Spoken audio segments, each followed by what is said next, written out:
Hey, what's up, guys? Houston here. Look, if you're trying to get a Chase business credit card with no docs, no documentation, there's some things that you really have to understand. One is that you don't need a business. That's right. You don't need a registered business to get a Chase Inc. business credit card. Okay. And a lot of people are not aware of this. However, I would definitely tell you I would actually get a registered business. The reason is because you'll have more opportunity to get other credit cards, especially if you don't have the best credit score. Okay, so there are credit cards you can get out there, but you can't be a sole prop. So that's the reason that I would tell you to get a registered business. All right. So that's number one. Number two, in terms of speaking of a registered business, in terms of should you operate as an LLC, S Corp, a DBA, or a regular C Corp. Now, my thing is this that I continue to tell my clients that there's nothing wrong with using a pass-through company like an S Corp or an LLC. There's nothing wrong with that. However, if you want to be looked at as a growth type of company, a company that's actually growing, those structures are not the best structures to go after. All right. Now, if you need help with the proper structure, then we can definitely help you with that. All right. So the structure does matter. All right. Now, number two is, and this is one of the most important things. All right. The NAICS code, what industry you're going in. Okay. Now, a lot of people would pick high risk NAICS codes because they're looking and they're thinking that, hey, I'm trying to get into real estate or I'm trying to do Toro in the car rental business. Or they're trying to do consulting and stuff, but they may be choosing the wrong NAICS codes for those industries, okay?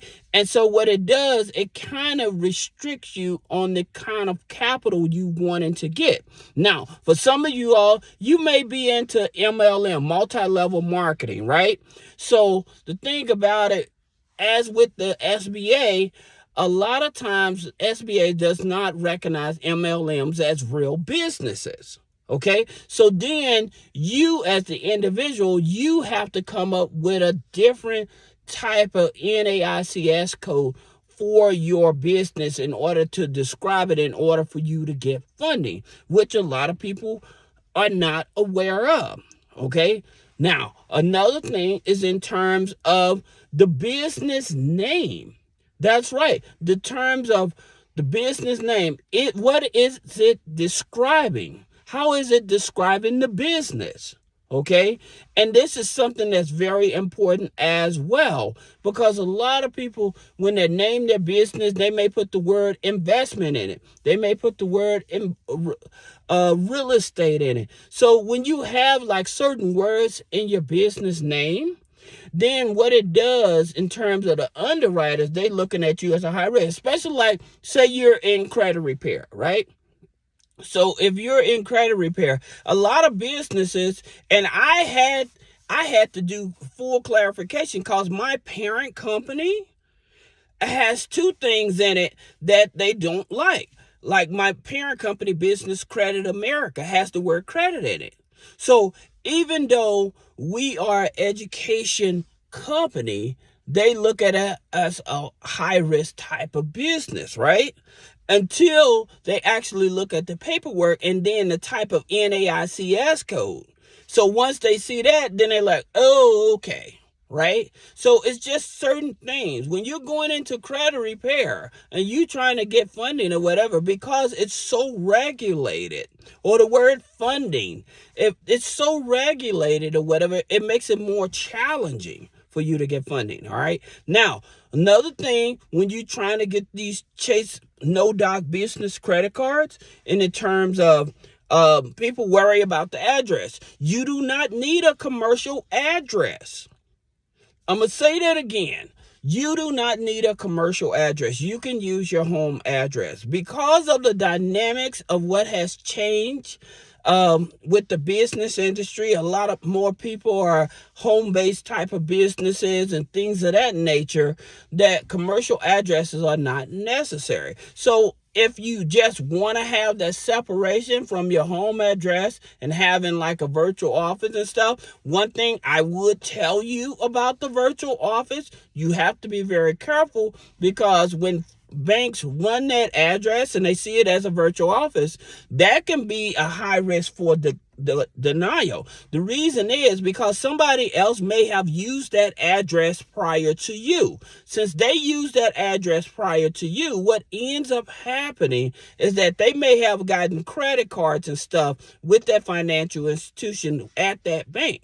So that bank has this in their database, and so they would penalize you for it. Or, like I said, Dun & Bradstreet, notorious of putting other people's business information on your new company. So you have to be very careful when you're going for these virtual addresses. Now, in terms of phone number, is it good to have a phone number, a corporate phone number, an 800 number? I always say yes. It's very cheap. You're only spending less than $5 a month for a phone number. So why not just get a corporate phone number and then have that number forwarded over to your main number? All right. Now, here's a couple things that are very important that most people they really don't know that it's important, but it is. Having a website. Okay, it doesn't have to be perfect, but having a website, also on that website, having the NAICS code on that website really makes a difference. Now, another big thing is in terms of the type of email you put on the application. So if you put AOL, if you put Yahoo, if you put AT&T, and those are your type of emails or whatever, now you go into a separate database. Now, with this separate database, what ends up happening is that you are at a higher risk, because it has been documented that people with those type of non-professional emails end up defaulting more. So they can penalize you for that. Not only like your address of the zip code, because like I tell people, you and I can have the same makeup and credit file. But if I'm in a high risk zone, regional area, whatever, I may get less money than you, even though we're making the same amount of money. We have everything the same, but because I'm in a high risk zone, then they may only be allowing X amount of dollars for this institution, even if it's the same bank. So everybody's file is not the same. So that's something that you also have to look at. Now, in terms of with Chase, when people are going in to get these $25,000, $30,000, $50,000 credit cards and stuff, what they're not telling you is that they're not just walking straight in. I continue to tell you, you need to garden a relationship. Have a personal checking account, have a business checking account, making those small deposits, weekly, daily deposits. It really makes a difference. Now, another thing, if you're a brand new member to Chase, and I don't care if you have a high credit score, most of the time, they're going to give you less than $10,000 on a business credit card. I don't care how high the credit score is. It's not about the credit score. They are all about relationship. All right. And so when you first join them, they're usually going to pull your FICO, TransUnion, and Experian. Okay. But if you already have an existing relationship, they're going to pull your Experian. Now, the average credit score, again, depending on how long you've been with them, some people may get a credit card with a 660 credit score. Now, with some people, they may have to have a higher credit score. And it also depends on how many credit cards you have, open revolving accounts you recently have. So again, the 524. But yes, you can go beyond the 524 because you can focus on business credit cards. All right.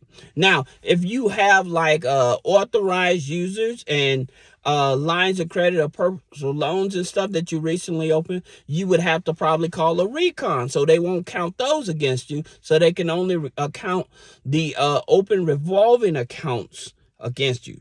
Adding authorized users, they're not going to include that in terms of helping you boost up your credit score. They won't do that with a FICO H system. All right.